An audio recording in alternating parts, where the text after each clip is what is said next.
Welcome to the Everyday Conversion Podcast. I'm your host, Mark Severcrop, and I am just like you. I'm busy with work, family, kids, church, and a million other responsibilities. And honestly, some days I miss my personal scripture study and prayers. And some days we as a family miss our scripture study and prayer. But I'm trying. So if you're not perfect in living the restored gospel of Jesus Christ, but you're trying, we'll get along great, and this is the place for you. 5 days a week, I'll share a brief episode, often based on the Come Follow Me curriculum for that week that I'm using to have daily conversations with my kids, whether we're on our way to school or on our way home, or if it's real quick before dinner. And you're welcome to use them to do the same with your family or your personal study. Just know that the views and opinions I share are mine alone and do not represent the official doctrine and viewpoint of the Church of Jesus Christ of Latter-day Saints. Now let's jump right in with today's episode.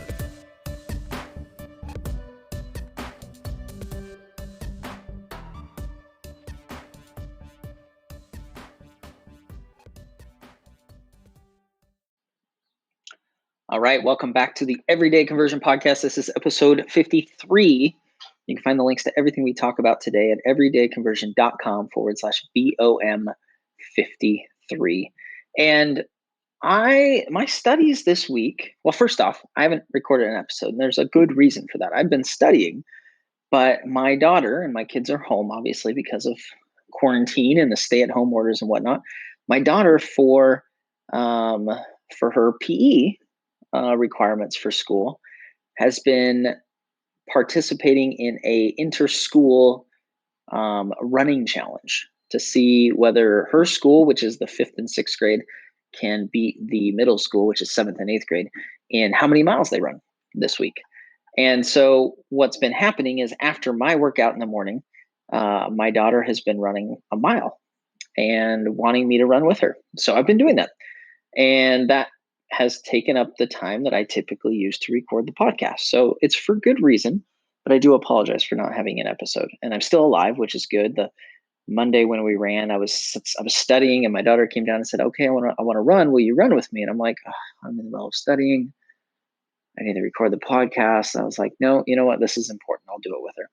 And so we went out to run, and I almost died because my workout that morning, I'd done a bunch of push-ups and sit-ups and other strength training, and then had also, as part of that workout, had to run just under 3/4 of a mile in the middle of doing the other stuff. And so I'd already ran over half a mile, and then she wanted me to run a mile, and I almost died. I was tired by the end of it. But anyway, so we've been running every morning. We didn't this morning because my kids go to their in-laws on Wednesdays and hang out with them while my wife's at work. So I get to record a podcast today, but that's why I haven't had an episode. So it's been for good reason. But my study has been weird. We're studying Mosiah 7 through 10 this week. And this is where we learn about King Limhi. And this is where we get the first glimpse of King Noah and the first reference to Abinadi. And as we were reading through this as a family, was when I realized, and I'm sure I've noticed it before, but it was the first time I'd realized, oh my gosh, like he's referencing Abinadi. He's talking about Abinadi. He's saying that because they killed Abinadi, that is why they've been punished and they're being afflicted like they are. And I'd never noticed that before. But as I was reading, my study ended up in the last 3 days. It's really went from Mosiah 7 to Mosiah 20. And I've been looking at different things. And here's the reason, because I started thinking about it and realizing, okay, we have King Limhi, who, when Ammon and his brethren come, King Limhi is a very faithful person. He hasn't been baptized because there's nobody to baptize them, but he has been very faithful. And he understands that what his father had done was wrong. And he's as Ammon shows up, he's telling his people, as we read in Mosiah 7, he's telling his people, lift up your heads and rejoice. Put your trust in God, in that God who was the God of Abraham and Isaac and Jacob, and also that God who brought the children of Israel out of the land of Egypt and caused that they should walk through the Red Sea on dry ground and fed them with manna that they might not perish in the wilderness, and many more things did he do for him. So he had a good, solid understanding of the gospel.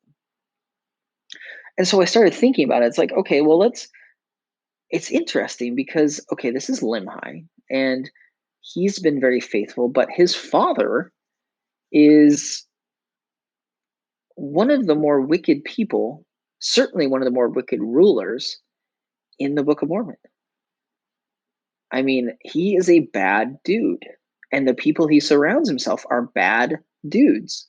I mean, as we read through Mosiah 7 through 20, like the priests of Noah caused all sorts of issues for years. And they had Abinadi put to death. They tried to kill Alma.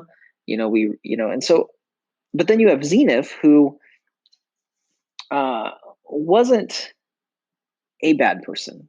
Zeniff was he was mentioned, and even Limhi, who is his grandson, mentions him as being overzealous, a little over anxious, a little too excited and too motivated to inherit the land of his fathers. But he was righteous. In Mosiah 11, it says that he was a righteous man. In Mosiah 11:1, it says, is it 11:1? Yeah. In Mosiah 11:1, it says that Zeniff conferred the kingdom upon Noah, one of his sons. Therefore, Noah began to reign in his stead. And he did not walk in the ways of his father, and he did not keep the commandments of God. So Noah didn't do the things his father did by not keeping the commandments of God and by having wives and concubines and all these things. So Zeniff obviously did those things. So we have Zeniff, who was a righteous man. Then we have Noah, who was a very unrighteous man. I mean, I looked through and what I did was I listed the attributes of Zenos. And so Zenos was the one, Zeniff, not Zenos. Zeniff was the one, if you look in, Limhi talks about his father, and in Omni it talks about how the person that was the leader that went up with Zeniff. It says that he was where is it here?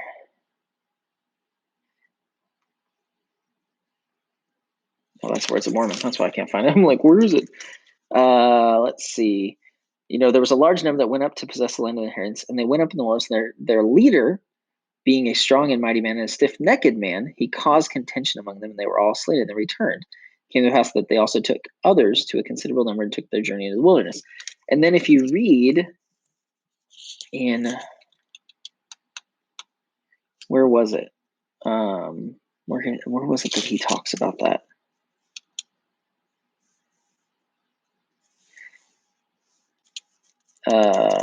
It talks about how, I think it was in the record of Zeniff. Yeah, the record of Zeniff. And it's Zeniff writing the record, and he says that that he was part of this group that went up, and he wasn't the leader, but that he was sent to be a spy and look at the Lamanites so that they could see where they were, and so the army, the people, could kill them, so that they could take the land. And it says that he saw that there was good among them, and he didn't want them to be destroyed. And it says he contended with his brethren in the wilderness, and he says, "For I would that our rulers should make a treaty with them." But he, being an austere and a bloodthirsty man, commanded that I should be slain. That I was rescued by the shedding of much blood. And so Zeniff says, "Look, I wasn't the one that was fighting. I wasn't the leader. At first, I thought when I looked at these things, I thought that was Zeniff, but Zeniff wasn't the leader. But he was a righteous man because he didn't want to kill the Lamanites. He wanted to make some sort of treaty with them." So you have Zeniff, who's a very righteous person. And then you look at Noah, and you say, okay, well, his father's this righteous man. And I kind of, it makes me wonder when it says that he had 3 sons, or it says he conferred him upon one of his sons. So there was other sons, and he picked Noah to be the leader. And my first thought is, okay, well, if Noah was chosen to be the leader and he was so wicked, what were the other sons like? I mean, was he the best option? But you look at Noah, and Noah, it says that he didn't walk in the ways of his father. He didn't keep the commandments of God. He walked after the desire of his own heart. He caused the people to sin. He was lazy. He surrounded himself with those who wouldn't condemn him. He basically dismissed all of the priests of his father and called and brought priests around him that would support and sustain what he wanted to do not what was right. And we see that with Abinadi, where Abinadi says, look, you teach these things, but you don't do them, which makes me wonder what Alma was like, that he was brought in by King Noah. He was certainly, and I'm sure we'll get into this a little bit more later, but he was certainly later was touched by what Abinadi said and was converted.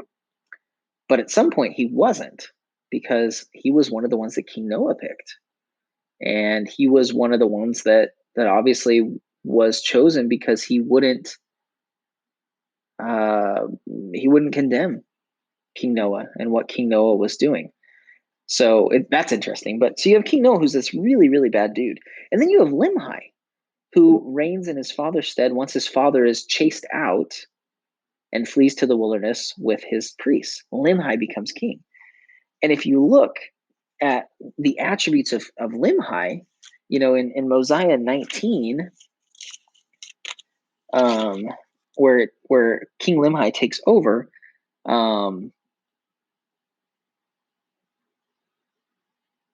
it says that there was one of the sons of the king in Mosiah 19:16, sons of the king among those that were taken captive, whose name was Limhi. So he was captured by the Lamanites.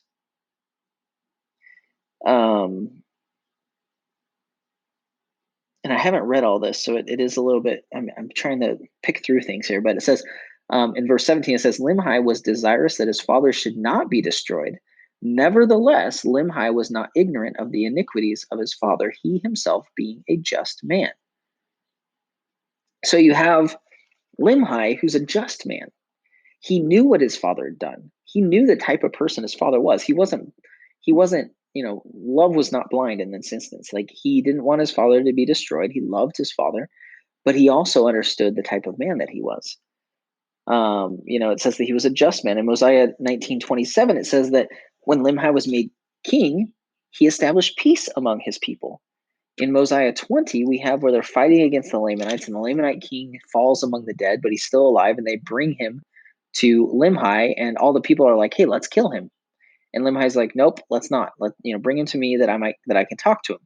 And so he has a conversation with this king of the Lamanites, and he doesn't kill him. So he's merciful.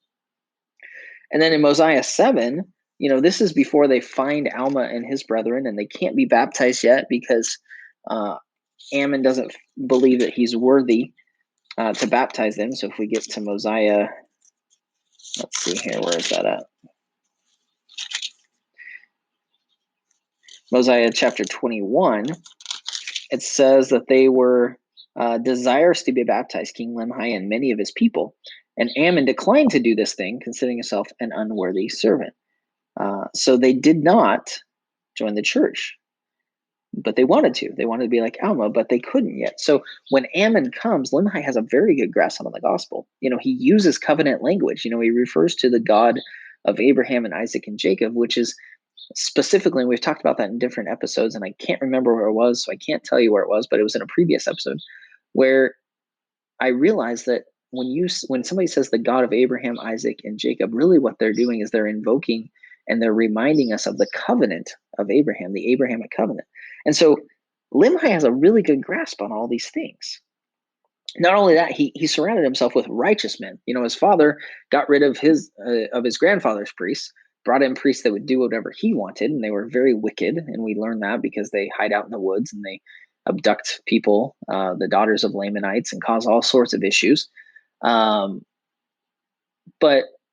we find that Limhi surrounds himself apparently with righteous men. People like Gideon. Gideon becomes one of the people that we hear about over and over again in the book of Mosiah and the book of Alma as being a very, very righteous man. And it says that Gideon was his captain. In Mosiah 20, it says that Gideon had heard these things, he being the king's captain. He went forth and said unto the king. So he has the ear of the king. He's an advisor to the king. He's a captain in his army. And so these are the type of people that Limhi has surrounded himself with. And so here's the question that I asked as I was reading this and I was thinking through the genealogy of it and looking at it and saying, okay, well, Limhi is a very righteous man. He's a just man. He knows the gospel. And yet his father was a very, very wicked, very wicked. And so many times it's very difficult. I mean, we see it all the time. It's very difficult to live the gospel when your parents don't. And obviously, the things that King Noah would have taught his son would have been very different than what the gospel was. And so I asked myself, how does one like Limhi, how does Limhi become so righteous when his father is so wicked? How did he how did he get there? And it says nothing about this. So this is pure conjecture, but to me, my thought is that it had to have been the influence of his mother. Nothing's ever mentioned of his mother, and it really doesn't even say if Limhi was the daughter of one of Noah's wives or one of his concubines. We don't know, and obviously, as you look through the Old Testament, it's a very normal thing. And as you look through even the history of the patriarchs, Abraham, Isaac, Jacob, it was a very normal thing that the and even David. I was reading about King David the other day, and realizing that and I knew this before, but I was reminded of it, that Solomon was the son of Bathsheba, who was the wife that David wasn't supposed to take, the one that God didn't give him. So, and I listened to it made me think of this. I listened to an Orson Scott Card book called Stone Tables. It's really, really good. It's like a dramatization of the story of Moses. And when you think about how in Egypt and stuff, with many wives and concubines and stuff, like, just because they were a child or a son of the king or the pharaoh in that case, but in this case, the king, doesn't mean that necessarily he was around him all the time. Doesn't necessarily mean that his mom was around him all the time. If she was a concubine or something, she may not have been around him very much. And so it makes me wonder if his mom was a believer and was faithful to the gospel and was just caught up in the fact that King Noah did pretty much whatever he wanted. And, she was just kind of caught in that. But it seems like, and my assumption is that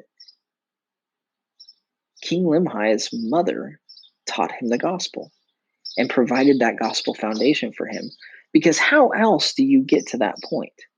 I mean, how else do you learn the gospel in such a way as he did, so that he was prepared when Ammon came to be able to mention to his people about the Abrahamic covenant and about what God had done for them, and rehearse stories from the scriptures and all these things. I mean, certainly, I don't think King Noah was one that was reading the scriptures at night with his family.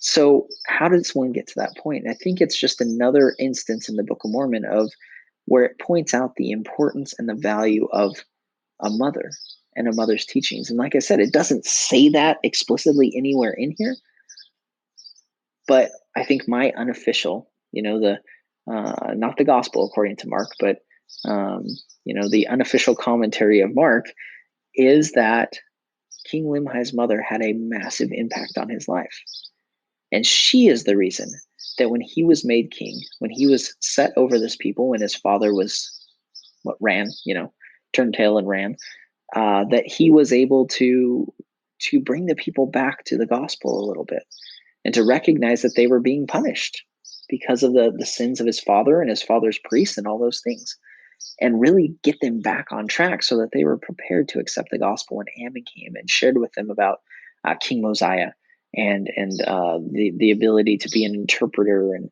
that he was a seer and he could translate records and all these things, and to have faith.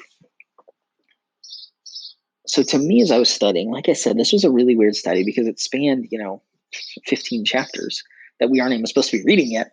But that's what I got from it. Asking myself, how does a person become that? Because I've known people that their parents aren't active, and they still go to church, but it's not the norm. And even then, they have a support system of some sort, whether it's quorum or class advisors or friends that go to the church or something like that. Like, it doesn't just happen. There has to be that support system. So maybe it was Limhi, maybe it was the fact that Limhi had some buddies in his deacon's quorum that made sure that he knew the gospel and invited him to mutual or young men's activities and those types of things. Maybe it was, but I really, really believe, And I think that it's probably, and I can't wait to find out someday, if we meet Limhi in heaven, to find out what influence his mother had on him. Because I think that is the most logical reason that Limhi, coming from such an unrighteous father, such a wicked man, really, one of the worst people. I mean, if I remember right, in the book of Alma, I think it talks about the fact that, King Noah is kind of held up as the example of what the bad things that can happen when you have a king. Uh, so with that being the case, he's a really bad dude. And yet Limhi wasn't. He was a really, really good dude. And I really think that comes down to the influence and the impact of a righteous mother. And I don't know, like I said, I can't prove that that's the case, but that's just my feeling. And so it was a really neat study to look at the attributes of Zeniff, Limhi's grandfather, of Noah, Limhi's father, and then the attributes of Noah, and see how it just kind of skipped a generation. And also we don't know. I mean, who knows how old Limhi was when Zeniff passed away? Maybe it was partly the influence of his grandfather and his grandmother too. I mean, that's certainly possible. I don't know, but it's just interesting to think about and wonder how Limhi could have such a strong sense of right and wrong, such strong morals, when his father didn't.